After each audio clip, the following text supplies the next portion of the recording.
Bom dia. É, Decidi fazer essa gravação da apresentação das Sete Deuses do Sagrado Feminino porque eu queria ter o registro disso.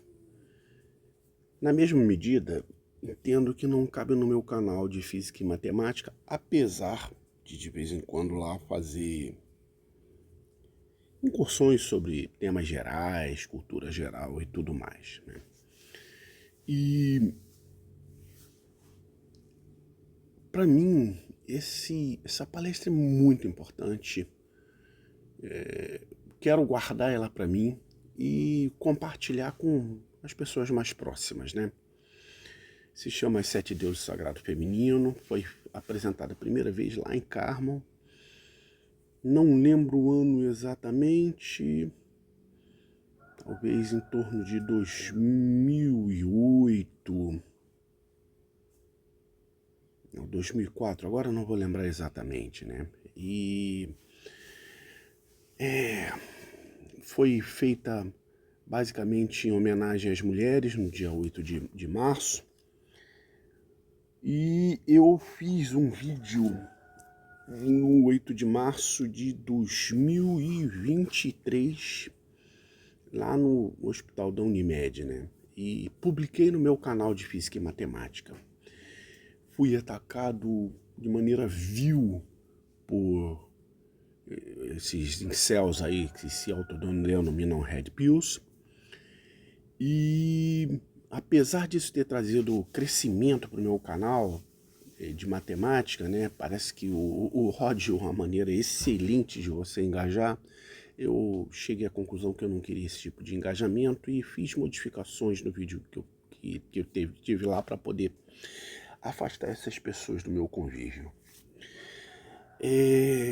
O motivo principal de eu me preocupar com as sete deusas é o fato de que eu entendo de maneira muito profunda que a gente precisa estabelecer o conceito de Namastê, né? O Deus que habita em mim, saúde o Deus que habita em você, independente de qual seja a sua espiritualidade. Se você é cristão, se você é muçulmano, se você é budista, se por um acaso você é ateu ou agnóstico, seja qual for a sua espiritualidade, ela tem que ser respeitada.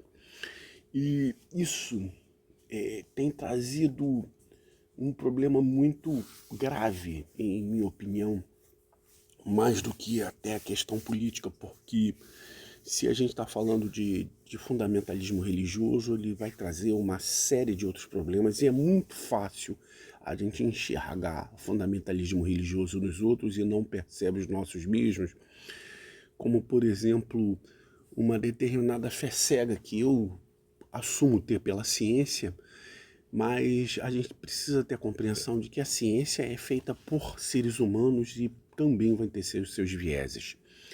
Então parto aqui de uma posição que pretensamente humilde, né? Deveria ser humilde, de que tudo isso aqui pode estar errado, tá? Então, se por um acaso você quiser interferir aí, comentando e trazendo suas visões, a gente agradece. Vamos lá, começando pelo conceito do mito do sino. Muito do que eu trago da ideia do sagrado está nesse mito, que é o seguinte: imagina uma cidade do interior, muito menor do que Carmel, uma cidade pequena realmente. Então tem uma capela, e nessa capela tem um sino. Você vê o sino, ele parece pequeno, mas ele é muito pesado. E nessa capela falta o sino não está lá. Numa noite, sem a ajuda de ninguém, as pessoas descobrem pelas pegadas no chão que apenas uma pessoa conseguiu colocar o sino na igreja. Aí todos procuram, querem saber essa pessoa, querem que ela seja o prefeito, que seja o líder espiritual da comunidade e tudo mais, e essa pessoa nunca aparece. E a ideia que a gente tem aqui é de que o sino, que pode não ser sagrado para mim, pode não ser sagrado para você, é sagrado para essa comunidade e finalmente foi colocado no lugar certo. Então, a gente pode tentar tornar tudo sagrado, a gente pode tentar tornar tudo profano. Mas o que é sagrado para você, ele deve ser colocado num espaço que determine que aquela coisa é sagrada. Aqui cabe lembrar um filme antigo chamado Inimigo Meu, em que um ser humano, né, ele é feito pelo ator Dennis Quaid, encontra Jeriba, que seria o inimigo mortal dele, e assim, sei lá, um reptiliano bem feioso, né? E eles arrumam uma forma de conviver. Um dia, o personagem Dennis Quaid pergunta para Jeriba, né, o que é que você está vendo? Eu estou vendo meu livro sagrado. E ele diz lá para ele, diz para o Dennis Quaid o que era sagrado. Aí pergunta, o que é sagrado para você? Aí ele diz, o Mickey Mouse. Porque o Dennis Quaid, o personagem lá, deveria ser ateu, enfim. Então, numa discussão, o humano chega para Jeriba e fala assim, olha, você e seu Deus tal, tudo mais, eu também amaldiçoo o Mickey Mouse. E o cara tem que ficar se segurando para não cair na gargalhada. No momento em que o outro ataca, ele percebe a importância do sagrado justamente com a quebra desse humor, né? E a partir dali eles conseguem estabelecer uma ideia de compreensão de que para um deles algo era muito sagrado e para o outro nada era sagrado. E a partir daí eles conseguem construir uma relação. Então, é interessante a gente poder falar sobre mitologia, porque é muito fácil você dizer o que é religião, o que é mito, de uma perspectiva pessoal. O que é meu é religião, o que é do outro é mito.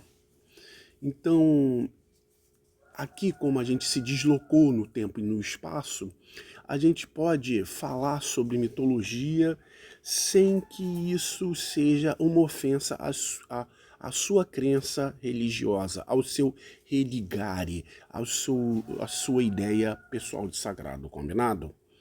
Então, vamos colocar o que é sagrado no local do sagrado.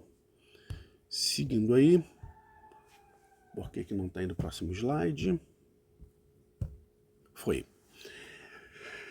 Aí a gente discute, né, um outro ponto aí das relações sociais, feminismo para quê? E historicamente, feminismo é bem recente. Então tem duas situações colocadas aí. Uma é pelo esse brilhante comediante Diogo Almeida, se eu não me engano, né, em que ele faz esquetes envolvendo professores, e ele faz piada com algo que ele descobriu de um contrato de uma professora em 1923, que ela ia receber 75 mil réis por mês, que não era muito dinheiro, segundo ele, né? Eu não tenho ideia, não tenho conversão, mas a professora não podia casar. Ah, sim, um detalhe, o contrato dessa professora era de 8 meses, ou seja, terminava as aulas, ela não tinha direito a férias. Para esse tipo de contrato, ela não podia casar. Ela não poderia sair da cidade sem autorização do diretor da escola. Não poderia andar na companhia de homens, exceto seu pai e seu irmão. Não frequentar sorveteria. E nem beber, nem fumar. Então, se por um acaso 1923 parece muito distante, né? Lá são 102 anos, vamos tentar em 1952. Esse passaporte aí, a letra, a mão fica difícil de ver, mas basicamente tem a autorização do marido dessa pessoa para que pudesse viajar sozinha. E inclusive voltar para o Brasil se assim o quisesse. Bem, então a gente precisa de quê? Precisa de que haja igualdade de direitos entre pessoas diferentes. Que se há diferenças, elas devem ser celebradas, mas devem ser respeitadas. Então, sobre isso que a gente fala do feminismo. E na linguagem tem um clássico, né, que é, se por um acaso você tiver uma turma de estudantes com um menino e 10 meninas, a gente vai usar o masculino para se referir a elas. O masculino é dominante. Um outro exemplo nada gracioso é se você se refere a um homem e a uma mulher como um animal. Acredito que as exceções sejam leão e tigre, né? Se o homem é um leão, ele é nobre, ele é forte. Se o homem é um tigre, ele é ágil. Se a mulher é uma leoa, ela é nobre, ela é forte, ela cuida matilha de cães, né? Cuida do grupamento, não sei como é que é, coletivo de leões, depois vocês me ajudam aí, né? E se ela é tigresa, ela é bela, tá? Agora, quase qualquer outro animal, se você se refere a um homem, ele é grande, ele é forte, e se por um acaso você usa o feminino para se referir a uma mulher, ela é uma prostituta. Pode pegar uma lista enorme aí. Na música, eu acredito que a questão da Amélia, do Mário Lago, é fundamental para poder estabelecer como normalidade uma inferioridade feminina e tem uma versão ainda pior, né, que pretensamente humorística, que usa a palavra em cima e embaixo, se alternando nas frases da Amélia, da música Amélia do Mário Lago, né, para que o cunho sexual seja estabelecido na inferioridade feminina. O humor, acredito que um grande exemplo seria o humor da década de 70, 80, se você vê os tipos femininos, né? O homem esperto, a mulher sempre sensualizada, então todas essas questões fazem claramente o estabelecimento do feminino como algo inferior.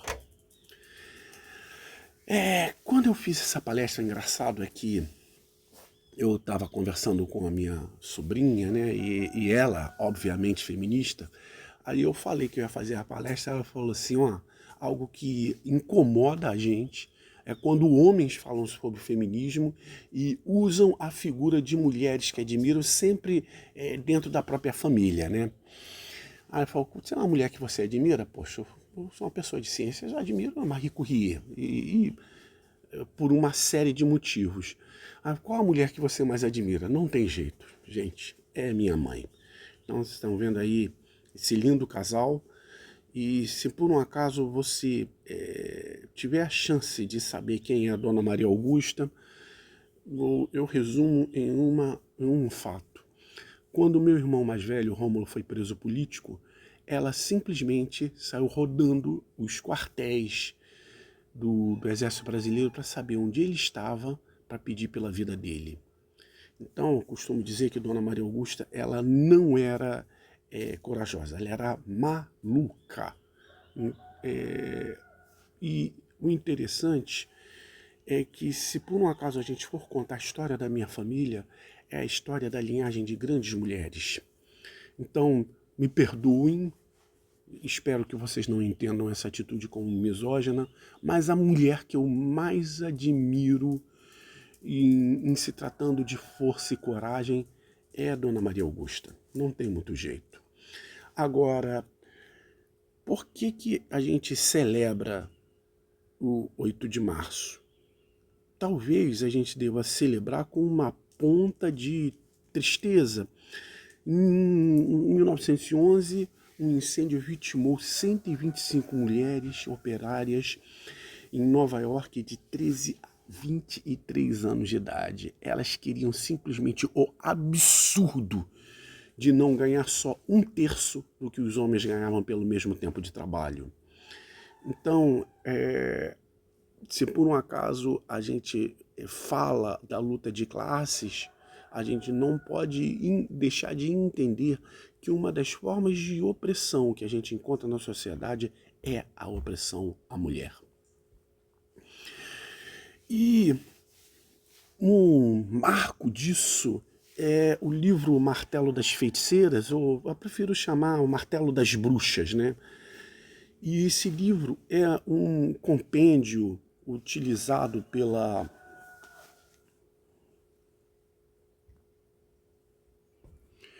Inquisição de como você deve torturar as mulheres até que elas confessem que são bruxas. Ou seja, uma maneira ótima de se livrar de uma mulher é dizer que ela era bruxa, né? Então, para pensar num determinado contexto. Uma mulher pode ser apedrejada porque ela é adúltera. Vamos supor, num determinado contexto de casamento arranjado, que o cara não queira casar com aquela determinada mulher. Mas o dote é muito bom, ele casa. Logo depois de casar, o que esse cara pode fazer? Acusar ela de adultério, mesmo que essa seja uma acusação falsa. Então ela pode ser apedrejada, ele não tem que levar aquela mulher com ele, pode escolher outra, ou nenhuma, enfim, e ficar com dote. E esse tipo de postura, infelizmente, é mais comum do que a gente possa imaginar. E um grande marco disso é esse livro aí que mostra como mulheres devem ser torturadas até que elas sejam consideradas bruxas, né? E a gente sabe o que deve ser feito com bruxas. Aqui eu queria dar uma paradinha na questão do feminino e falar sobre o arquétipo. Escolhi a figura de Hércules, né? E aqui fica também o contraponto de que na mitologia grega os tipos masculinos são solares e os tipos femininos são lunares, né? Então, solar no sentido de ser constante, de ser sempre a mesma coisa, enquanto que os tipos femininos ele dá espaço para mudança. Então, se você parar para pensar num arquétipo, e aqui está a figura do Jung, sendo ele mesmo uma espécie de arquétipo, Hércules não tinha fome, comia bois inteiros. Ele não era forte, carregou firmamento em um determinado momento que ele ajudou Atlas. Não tinha só libido, desfrutou de um harém inteiro. Então os heróis masculinos, a gente diz que eles são fixos, ou seja, solares. E aqui cabe, já que a gente está falando Jung, a ideia de ânima. Quando eu falo de feminino, eu não falo simplesmente só de mulheres. Eu falo de uma postura, de uma forma de entender, de uma forma arquetípica, em que todo ser humano pode ter isso em diferentes graus, em diferentes momentos. E o Jung, ele colocava que o masculino trazia em si a semente do feminino como um ideal. Então, a gente pode encarar essa ânima, que seria uma projeção feminina que o masculino tem em si, como uma figura, aí não necessariamente sagrada, mas de uma delicadeza, de uma importância que deve ser cuidada. Se por um acaso você vê a luta de cavaleiros medievais, uma das coisas que eles levavam seria um lenço, uma lembrança da donzela ou da rainha pelo qual eles lutavam, né? Isso é muito marcado na figura de Dulcinea para Dom Quixote. Ele idealizava que aquela camponesa seria uma grande dama para a qual ele deveria fazer as suas missões. E uma forma de, se você quisesse arrumar confusão com Dom Quixote, seria fácil, bastaria falar mal de Dulcinea. E Mito e religião. Vamos pegar aqui uma lembrança de Joseph Campbell, né? Uma figura interessantíssima. Eu acredito que se a gente quisesse estudar isso de maneira profunda, passaria muito por falar sobre esse cara que explicou o que seria o herói de mil faces e fazer comparação com Jung, né? Então, o Campbell, ele estica a ideia do arquétipo. E aqui cabe entender uma coisa muito importante da simbologia, que é a ideia da metáfora. E tem uma passagem de Campbell que eu acho que explica isso de uma maneira fundamental. Ele tinha acabado de fazer um livro sobre mitologia e estava rodando os Estados Unidos para poder divulgar. Então ele chega numa cidade do interior, dá de cara com o pessoal da rádio, e eu coloquei aqui a figura, né, de rednecks, né, o caipira americano, que ele está numa cidade do interior e o radialista era muito redneck. Quando o radialista recebe ele, já tinha feito trabalho de pesquisa, quem era o Campbell, e falou que assim, olha, vou te receber aqui na minha rádio, porque o pessoal da produção falou, mas saiba que eu já vou desmascarar você, porque essa coisa de mitologia é simplesmente uma mentira. Aí o Campbell, professor que era, né, teve paciência e falou, não, não é uma mentira, é uma metáfora. E aqui cabe marcar uma coisa importante na minha visão, de que dos problemas mais graves que a gente tem ligado à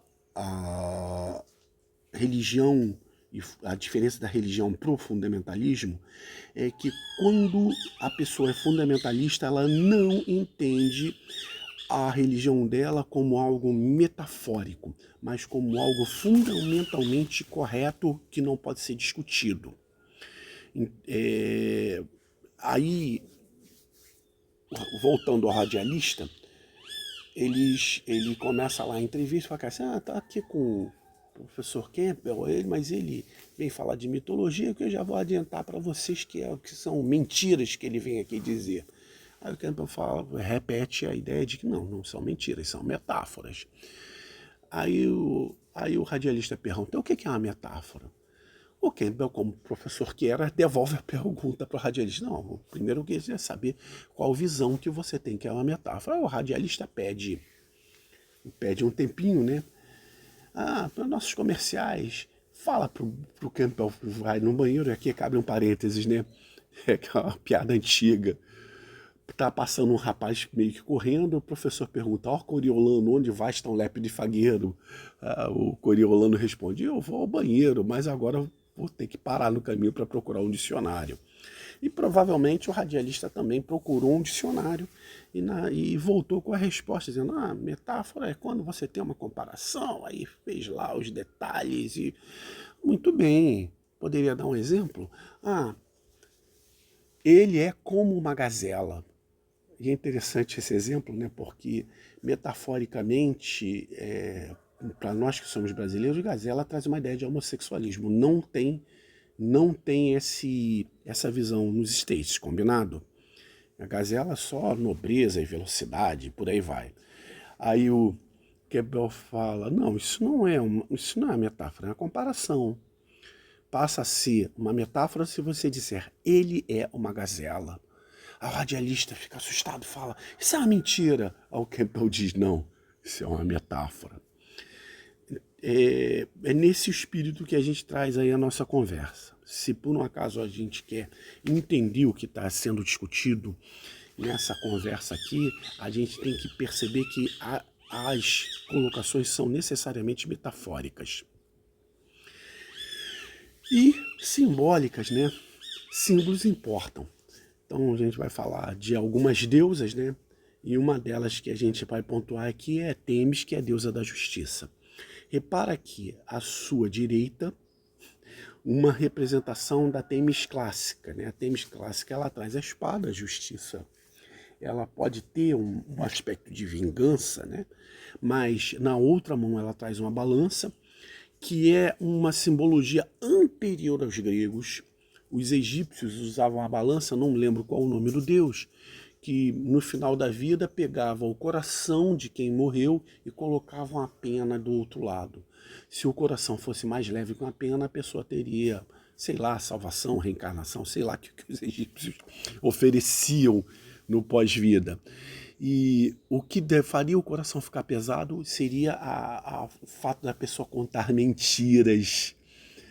Então, o Temis traz essa ideia de um equilíbrio, de um coração puro. E outro detalhe que a gente tem da simbologia, aqui na estátua talvez você não consiga ver muito bem, mas ela está vendada. A justiça é cega? Não é necessariamente cega, mas ela está vendada. Agora, olha só, duas representações de Temis em espaços e tempos diferentes que ocorreram lá em torno da década de 60. À sua esquerda, você tem a Temis, que está em frente do Palácio da Justiça, na cidade do Porto, Portugal. Ou seja, durante a ditadura de Salazar, a Temis, ela não dá importância nenhuma à balança. Não tenho certeza, mas parece que nem tem balança aqui nessa brincadeira. Mas a espada fica gigante. E outra coisa, ela vê tudo. Já a justiça que está aqui, feita na década de 60, no Brasil, Bossa Nova, tudo bem que ela está com a espada, mas ela está sentada, está no colo. Parece assim, olha, se você der um golpe multibilionário, vem aqui, vamos conversar, vamos tomar um chá. Essa é a ideia de uma justiça bossa nova, talvez seja essa simbologia. Agora, todas interessantemente belas de formas diferentes, né? Então tem esse traço artístico para cada uma dessas representações de Temis e na ideia de que símbolos importam. Voltamos ao Hércules. Tem uma cena interessante que ocorre na Ilíada, em que Ares também vai aparecer adiante, olha o ato falho. Hércules baixa a porrada em Ares. E é muito parecida com essa cena do Hulk batendo em Loki, né? Deus fraco, né? Então, dá para imaginar Hércules batendo em Ares, mas não dá para imaginar Hércules batendo em Marte. Porque quando você, o deus grego, vai para o exílio e vai para a Grécia, ele não só muda de nome, ele muda de aspecto. Repara que para o povo grego, o deus da guerra ele não era tão importante, mas para o romano, que era uma sociedade basicamente marcial, talvez ele fosse menos importante só que Júpiter. Então perceba que a surra que Hércules deu em Ares, ele jamais engraxaria a chuteira de Marte.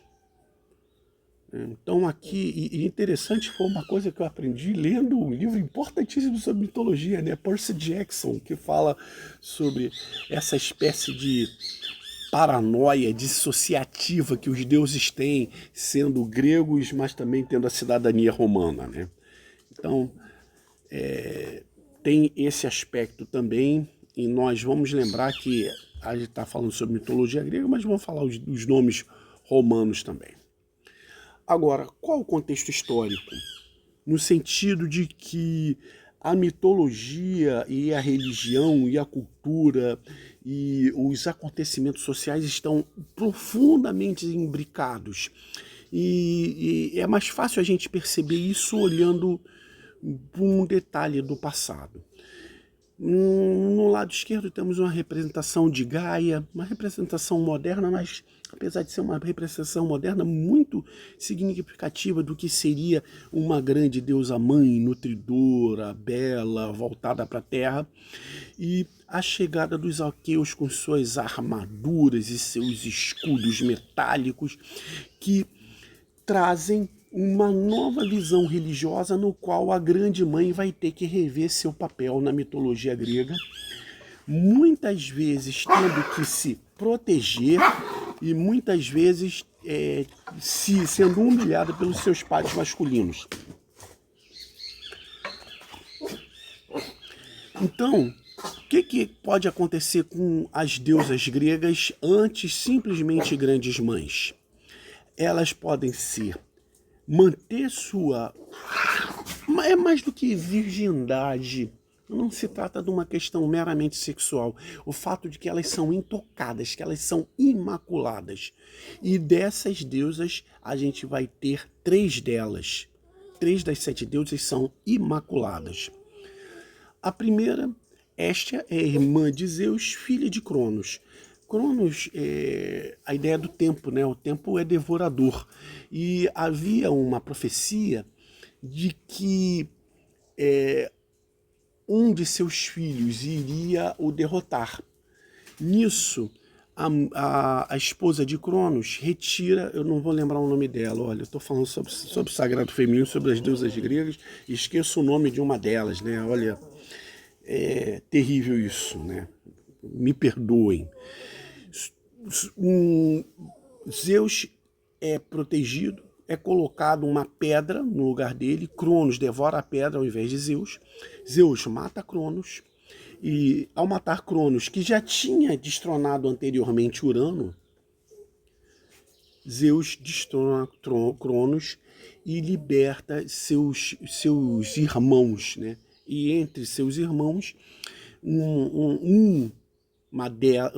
uma irmã dele era Hestia, que passa a representar a espiritualidade. E é a deusa que representa a lareira, portanto, o lar. Repara que quando ela chega em Roma, passa a ser chamada de Véstia, por isso, como ela era uma deusa virgem, somente moças virgens poderiam usar, tocar na lareira. Né? Então a ideia da virgindade vestal vem de uma espiritualidade imaculada e intocada por essa figura feminina que é irmã de Zeus. E uma forma dela dizer eu te amo é eu te amo, você é bem-vindo à minha casa, porque ela é a deusa do lar.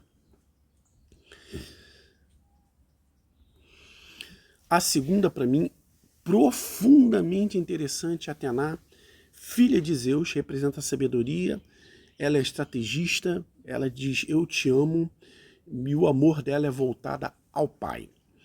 Bem, numa de suas escapadas, Zeus vai estar com uma ninfa, e era a esposa de Zeus, vamos falar dela adiante, mata essa ninfa. Zeus retira a semente e coloca na própria cabeça. Chega um determinado momento que o Zeus tem uma dor de cabeça terrível, pede para Hefesto, deus da fornalha, cortar um pedaço da cabeça de Zeus, e do corte da cabeça de Zeus aparece Atena, ou seja, ela é filha do pai. Interessante que não veio, diferente de Eva, que veio da costela, ela veio da cabeça, ela veio lá de cima. Então, vai ser a deusa que vai reafirmar o patriarcado. Interessante que marca uma lógica de certas mulheres que são machistas. Então, por exemplo, se você chega numa casa de amigos e decide lavar a louça, se uma mulher fala assim, larga essa louça porque tem uma mulher nessa casa, ela vai reafirmar o patriarcado. E como ela foi tirada da cabeça, ela é também a deusa da inteligência. Se você vê a imagem dela aqui pronta para a batalha, cabe lembrar 2 coisas. Houve uma disputa entre Atena e Poseidon para saber quem iria ser o protetor ou a protetora de Atenas. E ela vence essa disputa porque o que Poseidon oferece é uma fonte de água, mas a fonte de água é salobra. Por outro lado, Atena oferece ao povo de Atenas a árvore, a oliveira. Então ela passa a ser adorada e vai ser a protetora de Atenas durante a guerra.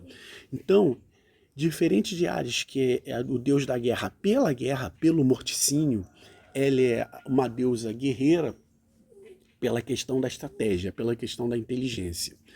E nessa estátua ela leva uma outra deusa na mão, que é Nike, né? O que explica o nome da marca esportiva. Se você souber o nome dessa outra deusa que está na mão dela, o nome romano, você vai entender tudo. Essa é Vitória para os romanos. Então, Nike é a deusa da vitória. E repara que é uma deusa alada. E não somente alada, mas também muito ágil. Porque a vitória foge de nossas mãos o tempo todo. E, finalmente, como ela é uma reafirmação do patriarcado, o amor dela é voltado ao próprio pai. Seguindo, temos Artemis, que é irmã de Apolo. Ou seja, se Apolo é o deus Sol, acho que aqui a representação de que os homens são solares e as mulheres são lunares fica muito marcada aqui no contraponto entre Artemis e Apolo. Ela é a lua irmã do Sol. O fato é que ela ajudou no parto do próprio irmão. Repara que os deuses gregos já nascem adultos, já nascem prontos. Então ela nasce primeiro, é irmã gêmea de Apolo, ajuda no parto do irmão, e ao ajudar no parto do irmão, ela decide não querer passar por aquele sofrimento, porque conforme a mãe estava tendo Apolo, a mãe teve um parto terrível, porque ela estava dando luz ao Deus Sol. Então, realmente não deve ser fácil. E nisso, ela decide não ir adiante para nunca ter que passar por um parto, a não ser como auxiliar, né? Ela mesma passar por um parto, e por isso ela é a deusa menina. Deusa lunar, já foi dito, e é a deusa da caça. Para os romanos, ela é Diana, a caçadora. E a ideia da pureza da menina é muito clara aqui. Voltamos à questão da ânima, tá? O sagrado feminino que tem que ser preservado. Então, um caçador a vê nua, e como punição ela transforma esse caçador num cervo. E ele é caçado pelos próprios cães e porque não respeitou o sagrado feminino.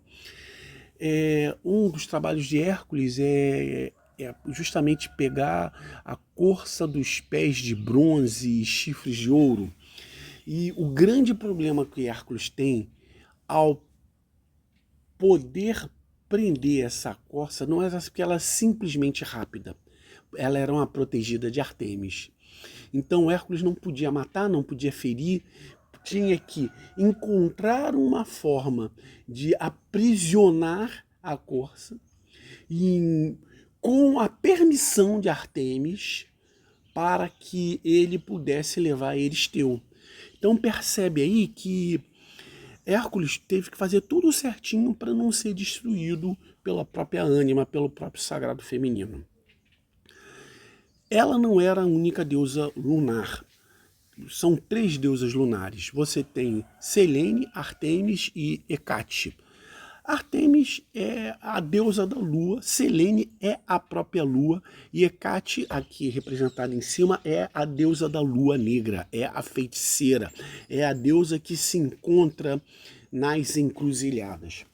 Aqui cabe uma coisa interessante, até uma discussão que eu tive, que foi uma discussão fundamental, quando eu passei essa palestra em um determinado local. Uma pessoa ficou incomodada quando eu disse o seguinte: repara aqui como há uma certa semelhança com a ideia iorubá de fazer sacrifícios, né, da religião afro-brasileira, que fazer sacrifício justamente na encruzilhada. É onde você encontra a lua negra. E uma das vantagens de você fazer isso é que se tivesse algum escravo fugindo, ele saberia onde encontrar cachaça, farofa, um pedaço de frango.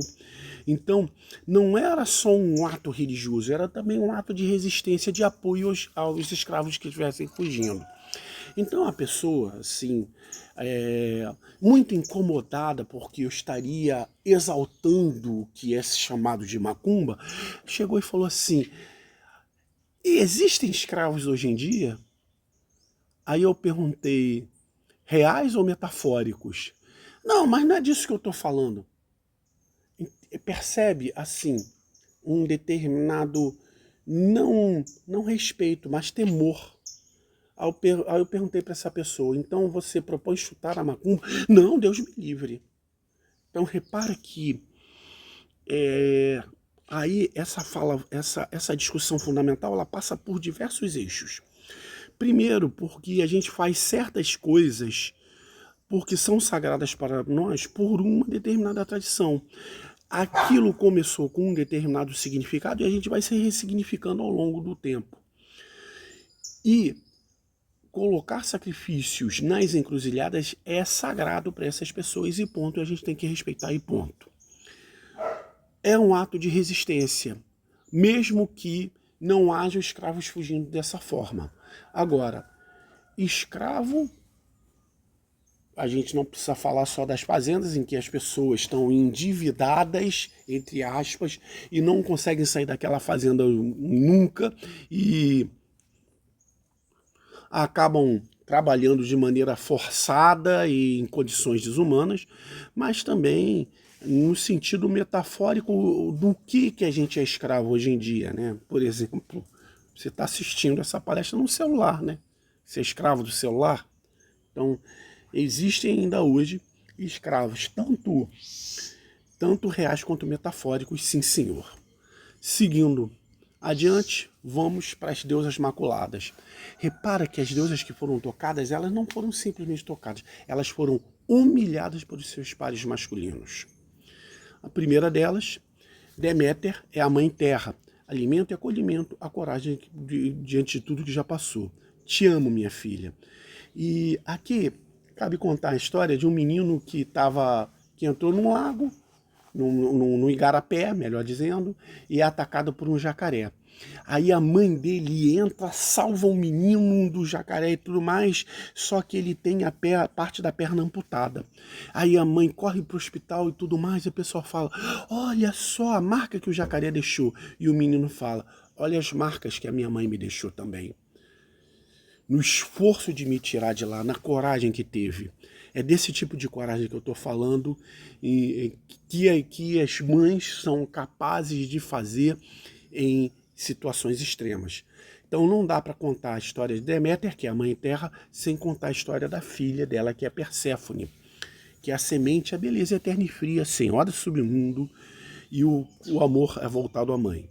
O amor de Deméter, que é voltado à filha, passa pelo fato de que ela foi tomada por Poseidon, tentou fugir de Poseidon de diversas formas, como ela é deusa mãe, ela vai se transformando em diversos animais para fugir de Poseidon, mas quando ela se transforma em égua, ela esqueceu que Poseidon também é deus dos cavalos, né? Tanto que o hipocampo seria o cavalo marinho. Então ela é tomada por Poseidon e tem Perséfone. Perséfone muito bela, inclusive na mitologia grega. A beleza não é uma coisa necessariamente boa, não, tá? Porque ser muito belo cria problemas, por exemplo, para Narciso, né? Então, ela é muito bela e chama a atenção do deus dos submundos, do Hades. Aqui cabe pontuar que Hades é o deus do submundo. Não confundir com a nossa concepção do submundo ser o reino de Lúcifer, né? Necessariamente do mal. O Hades não é necessariamente mal, ele simplesmente organiza o submundo.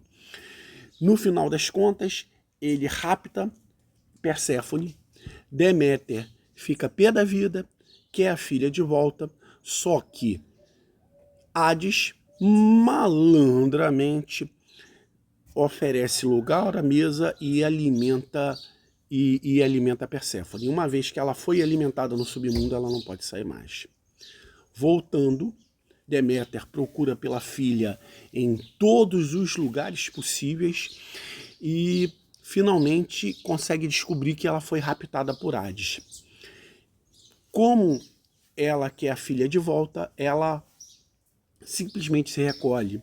E no final das contas, nada mais vai florescer porque ela é a deusa mãe, ela é a deusa do alimento também. Então, Zeus interfere, fala com Deméter para que ela para com isso, mulher, imagina, né? Pô, só que o cara do patriarcado, você tá aí se metendo numa situação, ela aceitou as condições de Hades. Então Deméter fala, não quero saber, quero minha filha de volta. Então, Perséfone é a semente de trigo que vai ser enterrada parte do tempo e florescer parte do tempo. Então, encontrando uma forma de satisfazer Deméter, que deu de cara com os 3 grandes deuses e ganhou de 2-1. Esse tipo de coragem que a gente fala que as mães têm. Então, o amor dela é direcionado à filha, o amor de Perséfone é direcionado à mãe.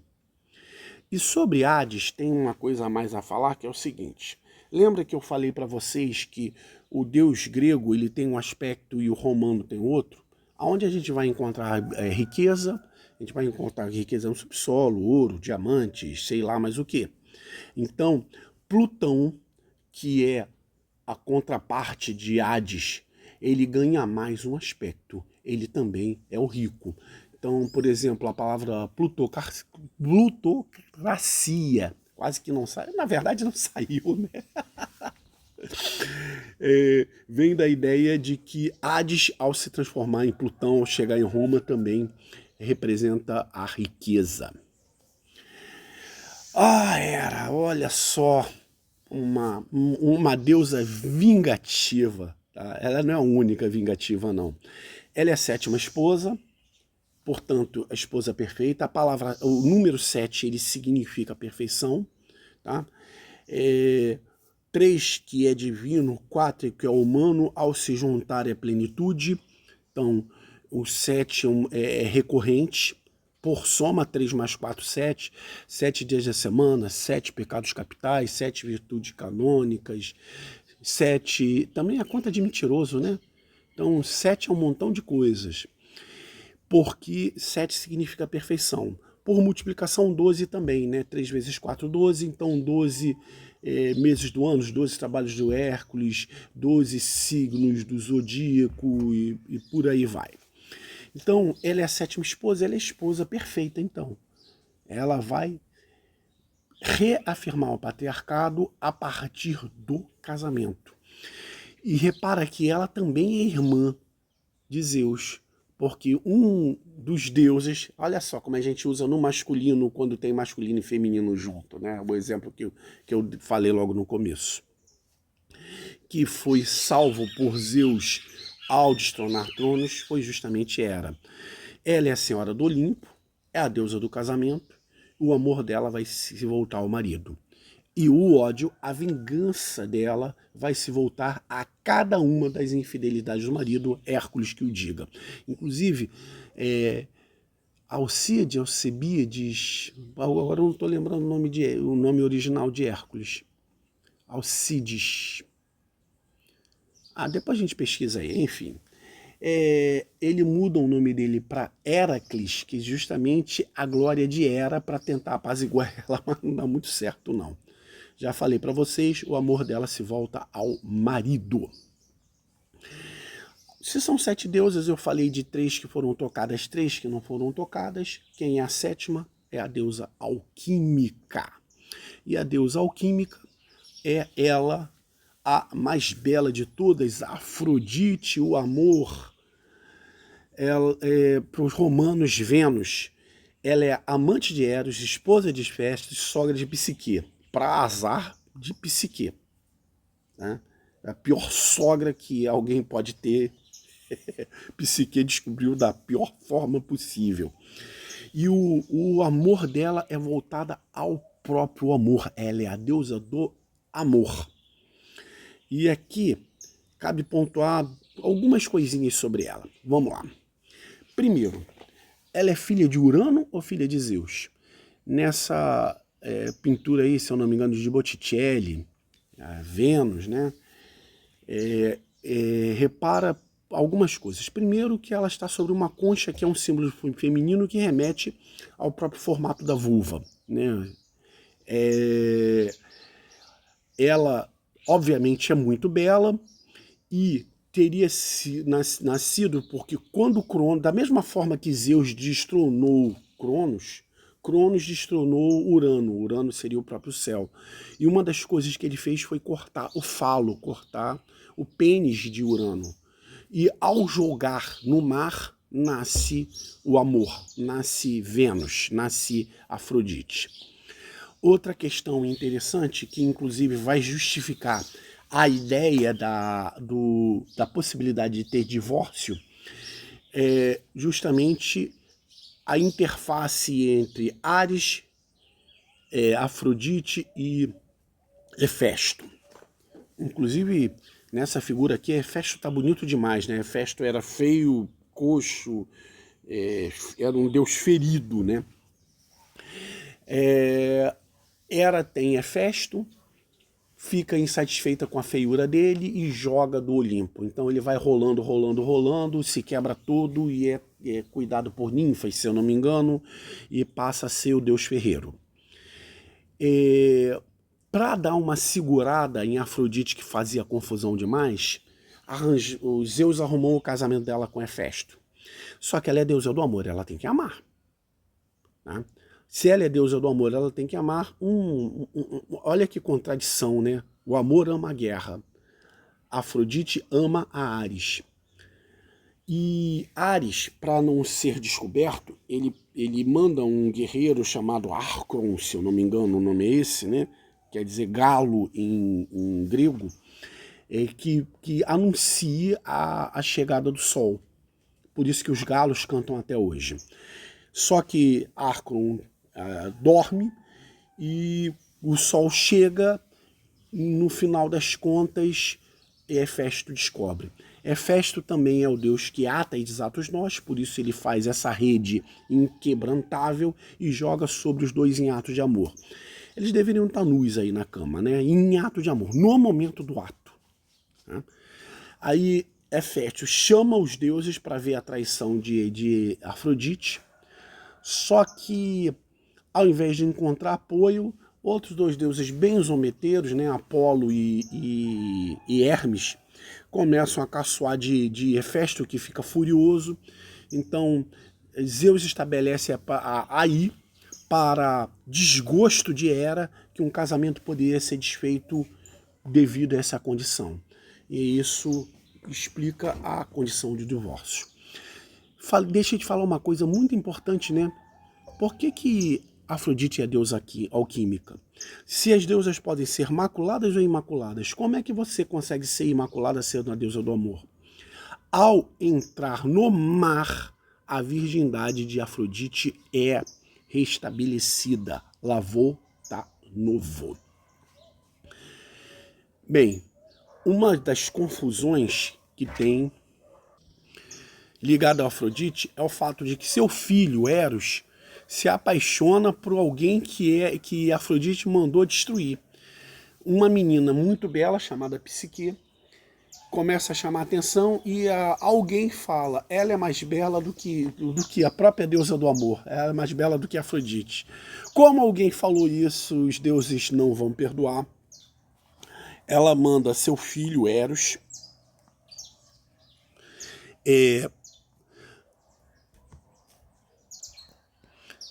castigar ela.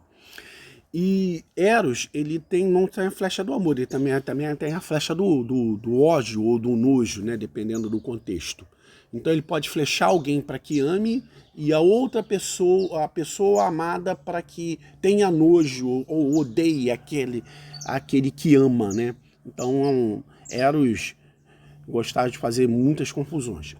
E um aspecto interessante aqui é o seguinte: lembra a diferença do deus grego para o deus romano?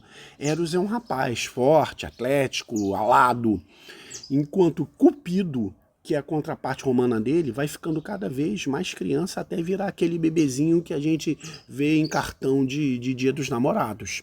Né? Então, Eros ama a Psique fica grávida e descobre quem é Eros. É uma história longa, eu não vou falar aqui, tá? Mas basicamente o ciúme das irmãs de Psique faz com que se revele, e a revelação faz com que Eros, aí eu tenho que contar, né? Se revele com uma vela, né? As irmãs falam que ela está casada não com alguém bom, né, mas com um monstro, né, que colocou ela num paraíso artificial. Então uma das coisas que ela usa é a vela, e a cera da vela cai em Eros, ou seja, se revela como o deus do amor, e ele foge dela. Só que ela está perdida, grávida e sem ter o que fazer, e pensa por fim na sua própria vida, né? No final das contas, ela consegue descer até Hades e voltar com um presente de Perséfone, que seria uma caixa que traz o segredo da mulher, o segredo da beleza da mulher. E Psique é interessante porque vou voltar a Hércules, né? Que entra e sai de Hades passando pelo seu guardião, Cérbero, um cão de 3 cabeças e rabo de dragão, baixando a porrada. Ela simplesmente joga um bolo, as 3 cabeças brigam e ela consegue tanto ir quanto voltar de Hades. Ou seja, o feminino ele não precisa da luta para poder alcançar seus objetivos, pode fazer isso com sutileza.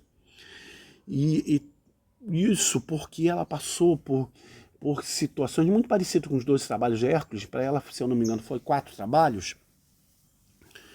E trabalhos impossíveis, inclusive ir e voltar ao Hades, esse seria o trabalho final, com um presente de Perséfone, que é a beleza da mulher. E deveria ser entregue a Afrodite, sem que abrisse essa caixa. Então, muito parecido, né? A história de Prometeu e a ânfora, né? Dizem caixa de Pandora, mas seria uma ânfora de Pandora. Ela também abre e cai num sono profundo, mas Eros salva ela no final das contas e consegue finalmente ir para o Olimpo e se conviver com aquela sogra terrível, né? Então, é uma história de amor e ódio. E quanto ao amor, Eros, o amor Psique, a alma, né? Então, quando a alma encontra o amor, e isso nos traz a ideia também de Erogamos, que a gente vai falar mais adiante. Agora, quando o feminino é destrutivo, já falamos aqui sobre a questão do caçador que viu Diana, a caçadora, né? O Artemis, para usar o nome grego dela. Essa é uma cena de Senhor dos Anéis, no qual Frodo oferece o anel dele para a fada. Só que a fada, ao dizer, se eu receber o anel, eu vou mostrar para você minha face negativa. Então, quando a gente fala de sagrado feminino, a gente não fala só de coisas bonitinhas, fofinhas, não. O sagrado feminino pode trazer consequências nefastas se você não souber lidar com ele. Um dos exemplos disso, a guerra por uma maçã. Festa no céu, né? Todo mundo é convidado, menos essa aqui da esquerda, a Eris, que é a deusa da discórdia. Então, como ela não é convidada, ela pega uma maçã de ouro, um pomo de ouro, joga na festa, e no pomo está escrito: a mais bela das deusas. As deusas começam a sair na porrada, dizer sou eu, sou eu, sou eu. Quando a disputa começa a ficar séria, somente as 3 mais poderosas se mantêm na luta, né? Então, da esquerda para a direita aqui, temos Atena, temos Hera e temos Afrodite. A inteligência, o poder e o amor. Elas levam a maçã a Zeus e falam assim, ó, diz aí qual de nós 3 é mais bela. Aí Zeus pensa, pô, não importa para quem eu dei a maçã, eu vou perder de 2-1. Então, como eu não quero ter uma amiga e 2 inimigas, ele passa a seguinte ideia. Desce lá, procura o tal do Paris, né? Aí o Paris não sabia que, nesse ponto, não sabia que ele era o Alexandre, né? Que ele era filho de Príamo, em Troia, e que esse cara é um bom juiz. Eu fui lá de touro, ele também tinha um touro lá, e todo mundo tinha que escolher um juiz, e ele fala, não, o mais belo é esse touro aí apontando para mim. Então ele é um bom juiz. Aí Hermes, Mercúrio para os romanos, né? Leva a maçã para Paris, fala, entregue a mais bela. Aí as 3 chegam com ideias sedutoras, né? A Hera chega e fala para ele assim, ó, se você disser que eu sou a mais bela, você vai ganhar o poder, porque eu sou a deusa do poder. Você vai ser o rei de todo mundo conhecido. A Atena diz, não, o poder sem inteligência não adianta de nada. Eu ofereço você toda a inteligência do mundo. A Afrodite fala para ele, olha, eu sou a deusa do amor. Se por um acaso você me escolher, você vai ter o amor da mais bela das mulheres. Então, ainda muito ousado, acho que assim, é brincar com o sagrado feminino, e ele fez isso. Ele disse, olha, se você é a mais bela, eu quero ter a certeza, como é que é você nua. Então, a Afrodite aparece nua para ele. Não, realmente você é a mais bela, entrega a maçã para Afrodite. O problema é que a mais bela das mulheres era Helena, marida, né? Esposa de Menelau, que causa simplesmente a guerra de Troia. Ou seja, não brinque com o sagrado feminino. Essa história é muito elucidativa do que a maçã, que também é uma simbologia do feminino, traz aí. Ah, repara aqui no cantinho direito, eu até esqueci. Olha como é que aqui é Cupido. Isso aí é uma pintura romana, isso não é uma pintura grega. Porque se fosse Eros, vamos voltar aqui, ó. Se fosse Eros, seria essa figura aqui. Aqui no cantinho direito, ó, acompanhando a deusa do amor, o deus do amor, Cupido. Então essa é a pintura romana. Agora, o que vem a ser o hierogamos? O que vem a ser o casamento sagrado? Temos aqui uma imagem do masculino e uma imagem do feminino. À sua esquerda, um lago tranquilo. O feminino vai ficar na horizontal. As águas são femininas. O fogo sempre apontando, sempre buscando a verticalidade, né? Até como se fosse um falo ereto, representando o masculino. Quando você junta as duas coisas, você tem o hierogamos, o casamento sagrado. Então repara aqui, eu fui falar a Bela Adormecida numa palestra, a menina falou, não, isso é Branca de Neve, mas vamos combinar que tanto faz. Repara que o príncipe está em pé, na vertical, e a Branca de Neve está na horizontal, né? Então a simbologia aí de feminino na horizontal, masculino na vertical, trazendo o hierogamos, trazendo o casamento sagrado, né? Aí a ideia realmente não é de domínio masculino, a ideia é de que a união dos dois é sagrada. Lógico que, como toda simbologia, está sujeita a interpretações, então essa não é a única interpretação possível. Repara que o triângulo equilátero apontado para cima, no sentido masculino, como se fosse um falo ereto, o triângulo apontado para baixo, representação da concha, representação da vulva, representação do feminino. Ao unir, você tem a estrela do Davi, que é a plenitude. Um outro exemplo aqui, no centro, ao meio, no centro abaixo, a gente tem um Enki, que é um símbolo egípcio. Não sei dele tanto quanto gostaria, mas você pode reparar claramente uma porção horizontal, uma porção vertical. À esquerda, uma cruz céltica. Você tem o masculino na vertical, o feminino na horizontal, o círculo da plenitude separado em 4 estações, separado em 4 cantos do mundo. Então, o sagrado divino reinando sobre o humano, aquela representação que a gente falou também do número 7 e do número 12. Aqui, a cruz utilizada pelos sul do Brasil, eu esqueci o nome exato dos missionários católicos, né? Mas você tem mais um compromisso feminino, o dobro do feminino aí, 2 traços na horizontal, estabelecendo a ideia de compromisso do hierogamos. E uma coisa que a gente não pode deixar de pontuar é tomar cuidado de quando a ciência se torna em algo dogmático.